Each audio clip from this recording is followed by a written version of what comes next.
예수님께서 나의 죄를, 구원이라는 것은 죄와 저주에서의 구원인데, 내 죄가 그 죄값으로 죽게 되었다라는, 그래서 죽게 되었다라는 것은 영원한 지옥 형벌이 나에게 닥쳐있다, 나에게 선고되었다라는 의미인데, 구원은 그 죄와 그 사망에서, 그 지옥 형벌에서의 구원을 의미합니다. 예수 그리스도가 나의 죄를, 우리의 모든 죄를 지고 십자가에 죽으심으로 그 죄값을 지불하였으니 나는 내가 당해야 하는 그 사망, 그 지옥 형벌에서 면하였다라는 것입니다. 거기에서 구원받았다라는 것입니다. 그래서 우리의 믿음이, 그 믿음, 내 죄가 예수께 옮겨졌다라는 그 믿음이 우리를 그 죄와 사망에서 구원을 얻게 합니다. 이것이 구원입니다. 그렇기 때문에 이 구원은 다른 어떤 것에 개입의 여지가 없습니다. 오로지 예수 그리스도의 공로로 완성되어지는 것입니다. 나의 어떤 노력, 나의 힘, 그것이 아무런 의미가 없고 다만 하나님의 은혜로서 주어지는 그 구원입니다. 그런데 사도 바울도 여러 번 말씀하지만 그 구원이 그것으로 끝나는 것이 아니다라는, 내가 하나님 앞에 구원을 얻었다는 것은 마치 진흙에 발이 담겨있던 그 진흙을 올려서, 무트로 올려서 발로 씻은 것과 같은 그건데, 우리 어떤 수렁에 빠져있던 내가 이제 그 수렁에서 올라왔다라는 거예요. 그게 구원이죠. 그래서 물로 깨끗하게 씻어진 내가 이제 집으로 가든지 어디로 가든지 이제 가야 되잖아요. 그렇죠?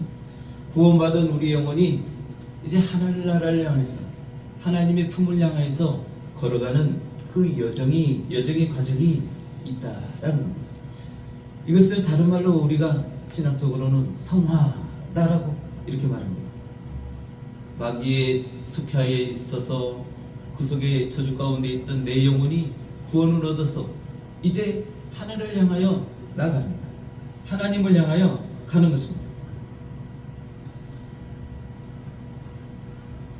이것을 베드로 전서의 3장 21절에는 이렇게 묘사하고 있습니다. 그래서 우리가 믿을 때 우리가 침례를 받죠.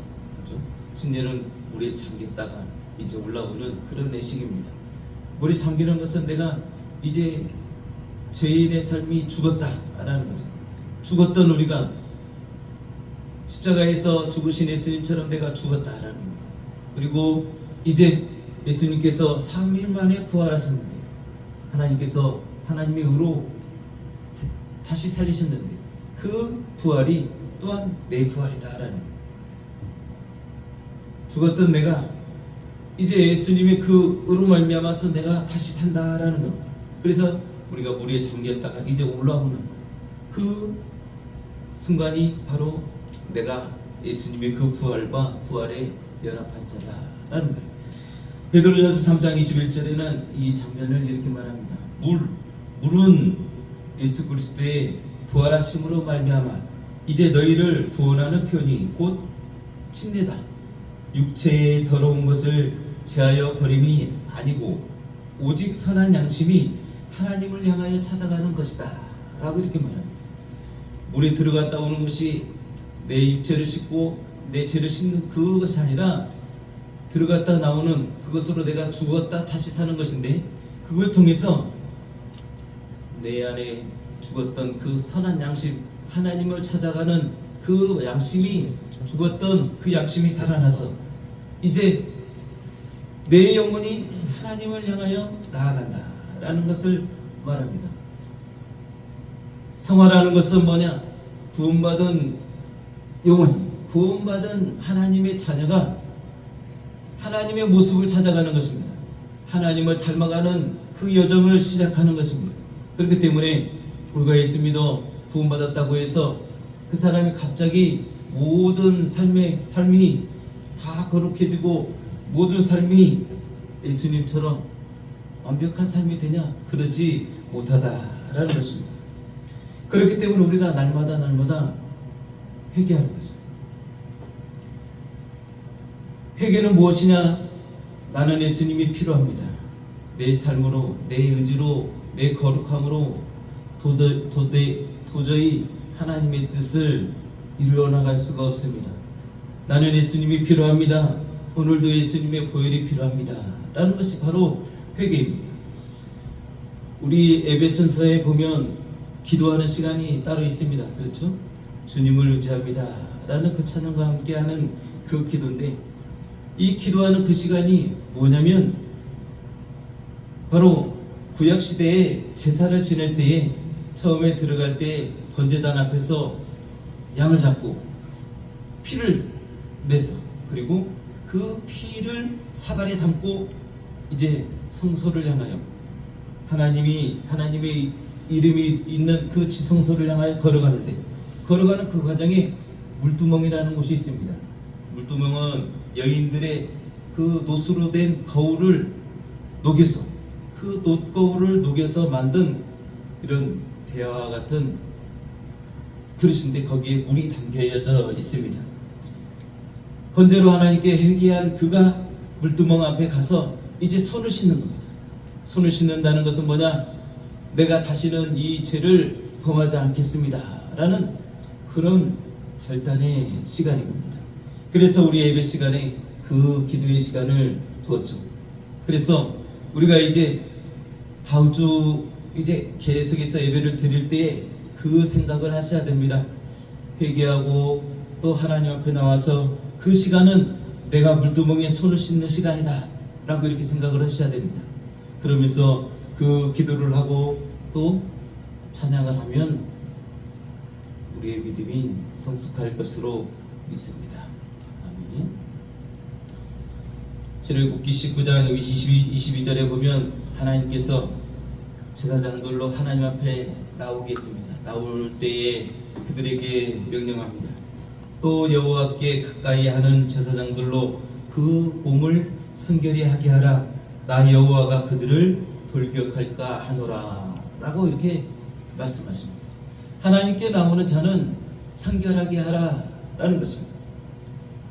몸을 정결하게 하고 또 마음을 깨끗하게 하고 하나님 앞에 나와서 회개하는 것입니다.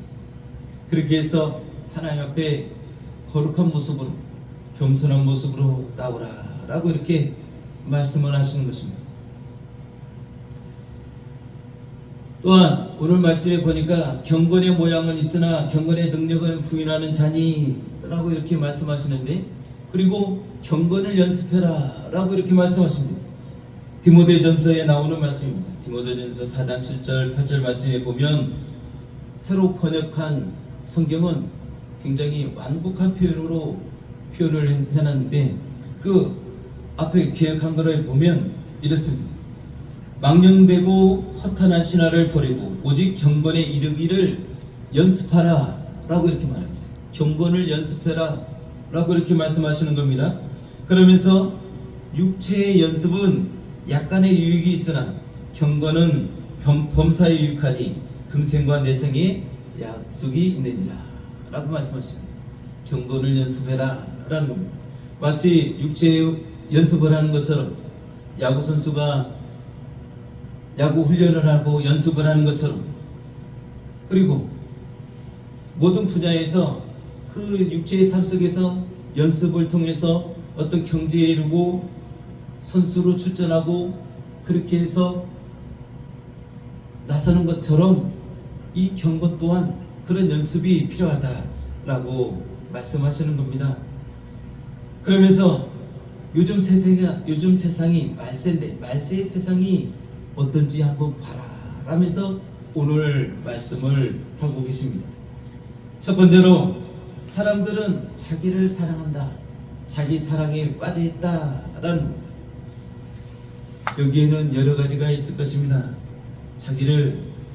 자기가 너무 강해서, 자기를 너무나 사랑해서, 자기에게 먹을 거, 자기에게 입을 거, 자기를 위해 자는 곳을 또 그렇게 그것을 위해서 사는 그런 사람들이 있죠. 대부분 그렇습니다. 근데 그것이 지나치다라는 것입니다. 그러면서 그들이 돈을 사랑한다라는 것이 말세에 나타난 사람들의 어떤 인격, 그 삶을 표현하고 있습니다. 그러면서 자긍한다. 자기 자신에 대해서 자기 자신을 스스로 높이고 자기 자신을 굉장히 우월하게 생각한다라는 겁니다. 이런 죄에서 나오라라는 것을 말씀하십니다. 이어서 교만하다라는 겁니다. 또 상대를 해방하고 또 부모를 공격하고 부모를 거역하고 범사에 감사가 사라졌다라고 합니다. 뿐만 아니라 거룩하지 아니하고 무정하며 원통함을 풀지 아니하고 참소하고 절제하지 못하고 사납다 이렇게 표현합니다. 선한 것을 좋아하지 아니하고 배반하여 팔고 배신하고 조급하고 자고하며 쾌락을 사랑하기를 하나님 사랑하는 것보다 더한다 라고 이렇게 세상을 표현하고 세상을 지적하고 있습니다. 여러분, 우리의 모습은 어떻습니까? 이 모습은 과연 하나님께서 기뻐하시는 모습이 결코 아닐 것입니다. 그러면서 하시는 말씀이 그들에게 경건의 모양은 있으나 경건의 능력은 부인한다. 다시 말하면 경건의 모양은 있는 것 같지만 그들 가운데 그 경건의 실체, 경건의 능력은 찾아볼 수 없다라고 말씀하고 있는 것입니다. 어느 순간인가 이런 생각을 해봤습니다. 제가 이제 운전을 많이 하니까 운전뿐만 아니라 모든 어떤 범사 가운데 그런 생각이 스멀스멀 스며들지 않았나라는 생각을 해봅니다. 내 생각이 과연 선한 생각인가? 라는 것이죠. 내가 지금 혼잣말로 하고 있는 이 말들이 선한 말인가? 라는 그런 생각을 해보게 됩니다. 왠지 그 질문 가운데 떳떳하지 못하고 부끄러운 그런 모습을 찾아볼 수 있었습니다. 여러분은 어떻습니까? 내가 지금 생각하고 있는 그 생각에 막 생각을 물고 빠져들고 있는 그 생각이 과연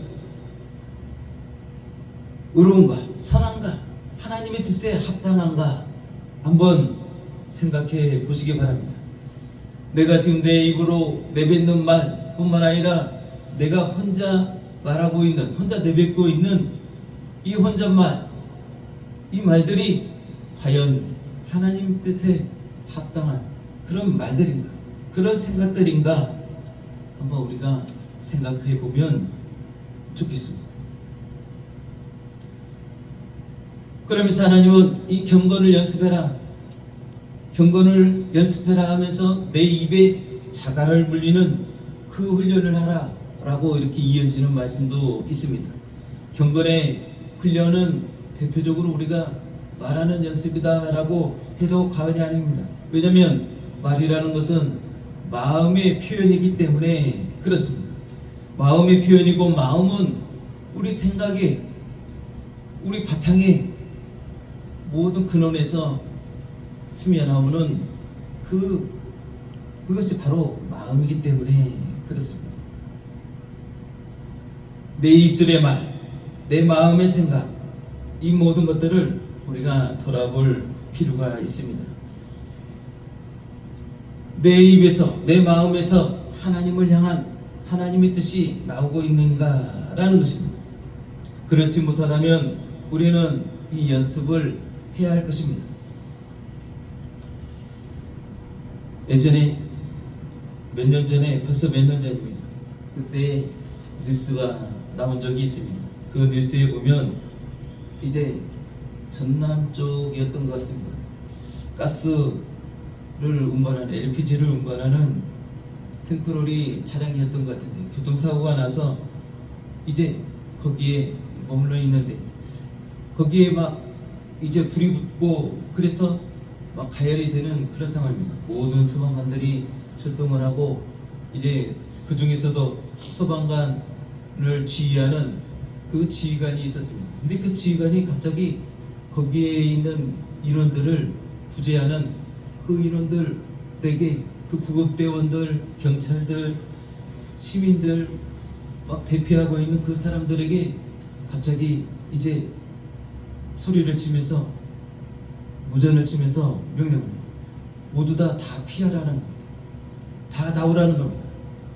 그 탱크로리에서 멀리 떨어지라라고 이렇게 명령합니다. 사람들은 황당했습니다.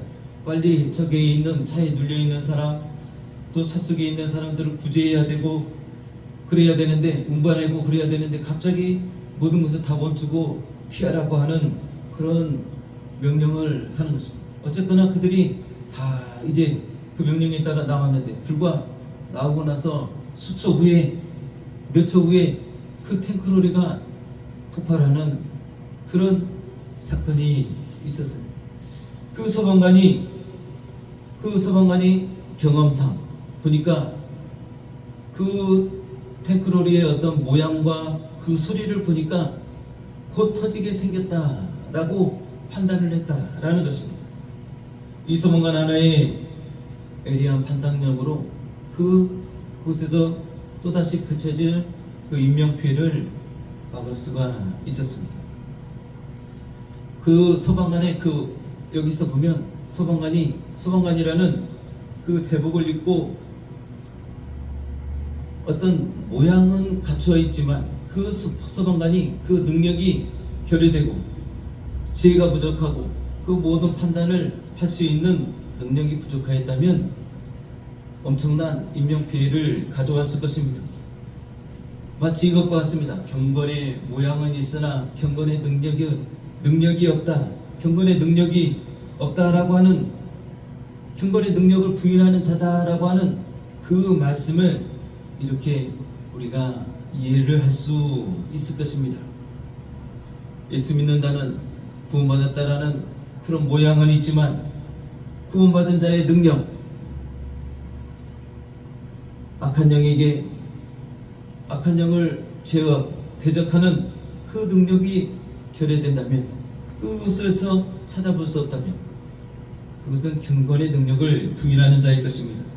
하나님을 알고 하나님을 사랑한다 하지만 하나님의 말씀에 대해서 순종함이 없다면 그는 과연 구원받은 자다라고 말할 수 없을 것입니다.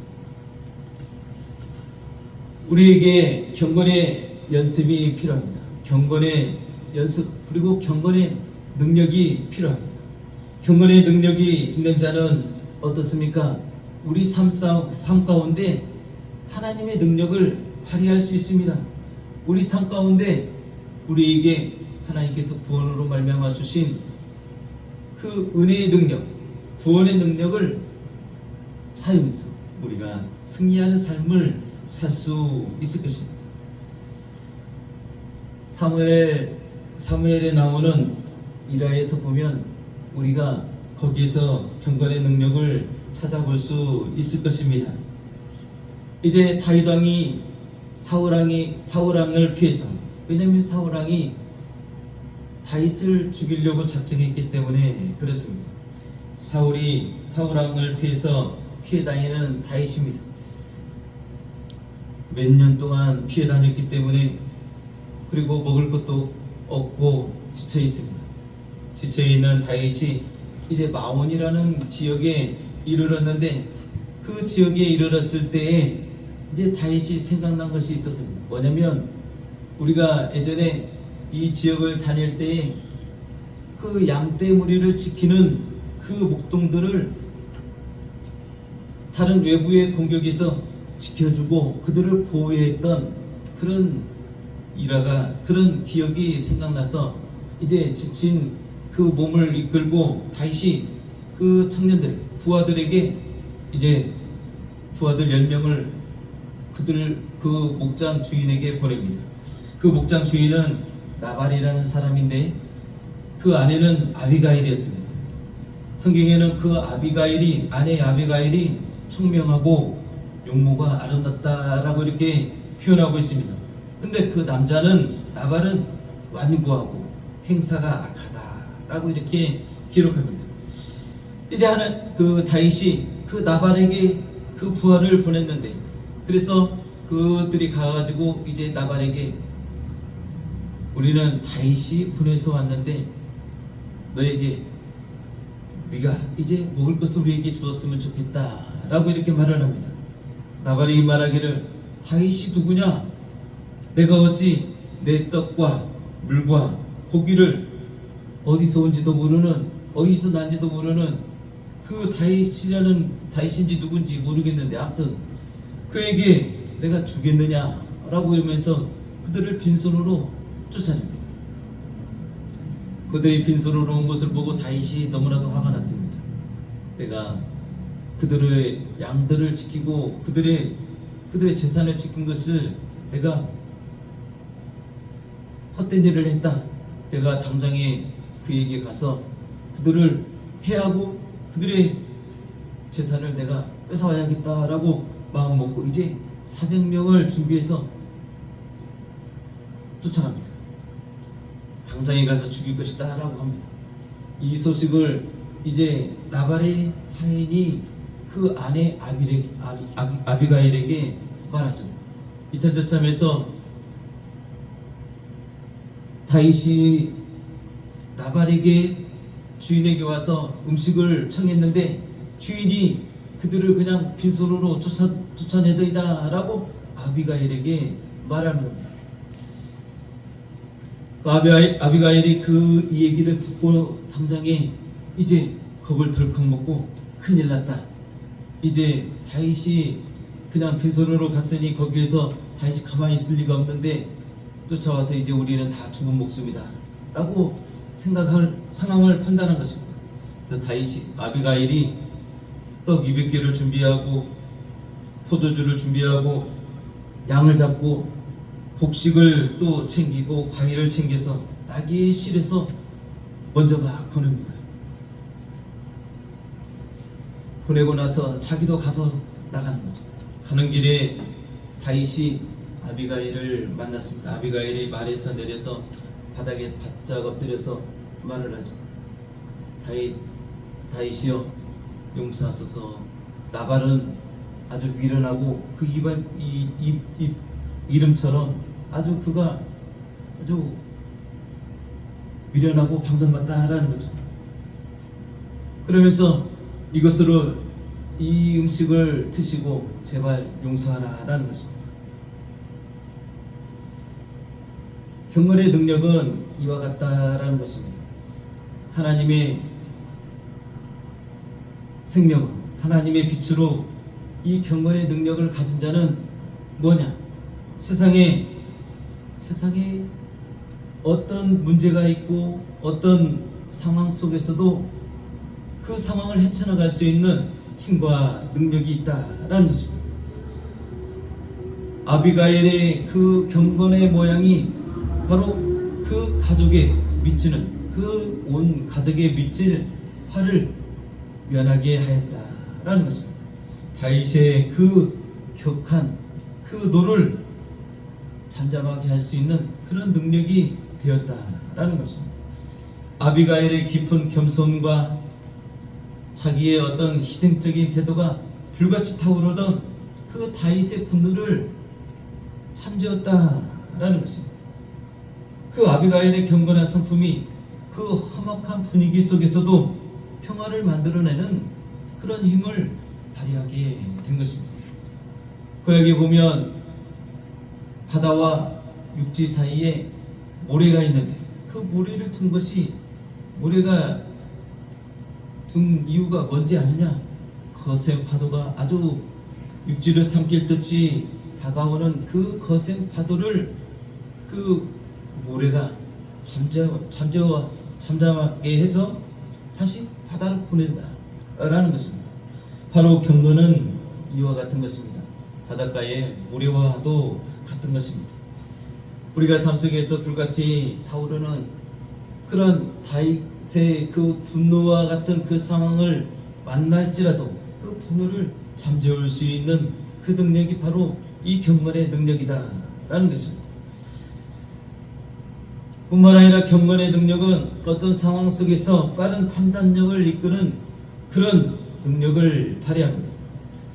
아비가일이 그 하인이 와서 주인 나발이 다윗이 보냈던 그 청년들을 그냥 빈손으로 보냈습니다 라고 했을 때 그 장면을 보고 했을 때 그래 잘했네 라든가 그게 어떻다는 거야 라고 그냥 말아버렸더라면 그 아비가일과 나발과 그 온 친구들은 그냥 앉은 자리에서 그 화를 당하고 말았을 것입니다. 아비가일은 그 상황을 판단을 하고 그리고 다윗이 어떤 사람인가라는 그런 판단을 했습니다. 그래서 실제적으로 다윗 앞에 나가서 말을 할 때에 다윗이 그렇지 않겠습니까? 몇 년 동안 사울 왕에게 쫓겨나서 정말 어떤 자존심이 바닥이 떨어지고 그랬을 것입니다. 근데 아비가일은 이 다윗의 그 모든 상황을 알고 다윗 왕 당신은 왕이 될 것이고 하나님의 사랑받는 기름 부음 받은 자다라는 그 부분을 말씀하고 그래서 그의 어떤 자존심을 올려주는 그런 놀라운 일을 했습니다. 어떤 다윗의 정체성과 하나님의 계획을 일깨워주고 어떤 순간적인 감정을 넘어선 올바른 선택을 다윗이 하도록 그렇게 그 겸손한 말 가운데 내놨다라는 것입니다.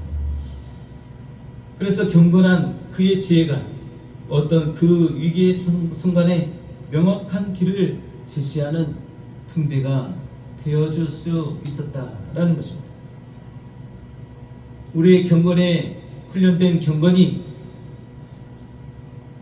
친구에게 아니면 그 이웃에게 올바른 판단을 할 수 있는 그런 등대의 역할을 할 수 있게 된다라는 것입니다. 이게 바로 경건의 능력입니다. 그런가 하면 이 경건의 능력은 생명을 구하는 능력입니다. 아비가일의 그 용기 있는 중재가 그 수많은 그 생명을 구했을 뿐만 아니라 다윗 자신도 그 일을 저질러 버리고 난 뒤에 어떤 그 죄악과 후회로부터 건져내었다라는 겁니다. 자기 식구들뿐만 아니라 다윗을 구하는 그 놀라운 역사를 이룬 겁니다. 이처럼 경건한 삶은 이 경건의 능력은 자신뿐만 아니라 주변 사람들에게 생명과 구원을 가져다주는 그런 놀라운 통로가 된다라는 것입니다. 아멘. 그래서 하나님 우리에게 경건의 훈련을 하라라는 것입니다. 경건의 훈련 속에서 우리 성품 가운데 하나님의 성품이 나오고 하나님의 언어가 나온다면 그 하나님의 성품과 그 하나님의 그 언어로 말미암아서 생명을 구하고 또 올바른 판단을 이끌고 어떤 그 위험한 상황도 잠잠하게 하고 그 상황을 이겨낼 수 있는 그런 능력을 발휘한다라는 우리의 경건의 능력, 경건한 삶이 바로 어려운 상황이나 갈등 속에서 평화를 만들어낼 수 있다라는 것입니다. 하나님을 경외하는 그 마음으로 지혜와 용기를 구하고 살아갈 때 우리의 삶의 주변에 이처럼 선한 영향력을 끼칠 수 있다라는 거예요. 그 영향력으로 말미암아서 생명을 살리는 그런 놀라운 역사를 이루게 된다라는 것입니다. 망고의 그 모양이 아름답고 반짝반짝하고 탐스럽지만 그것을 잘라 먹었을 때 맛이 없다면 그거는 망고의 능력이 아닙니다.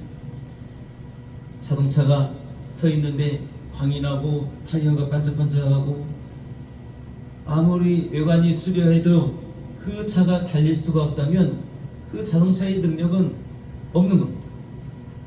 우리가 예수 믿는 모습, 하나님의 자녀의 모습, 그 모양은 있지만 그 안에 이처럼 경건의 삶이 없고 경건의 능력이 없다면 그 구원은 어찌 보면 위태로울 수도 있습니다. 그곳에는 그 경건의 능력을 찾아볼 수 없을 것입니다. 구원받은 우리의 영혼이 이제 하나님을 향하여 예수님의 그 성품을 닮아가는 그 성화의 과정을 우리가 걸어가고 있습니다.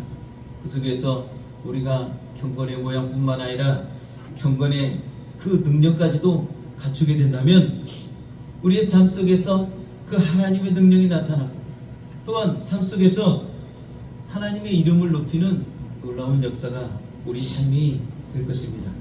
아멘. 경건의 모양을 우리가 갖췄을 뿐만 아니라 이제 그 경건의 능력을 나타내야 할 때입니다. 아멘.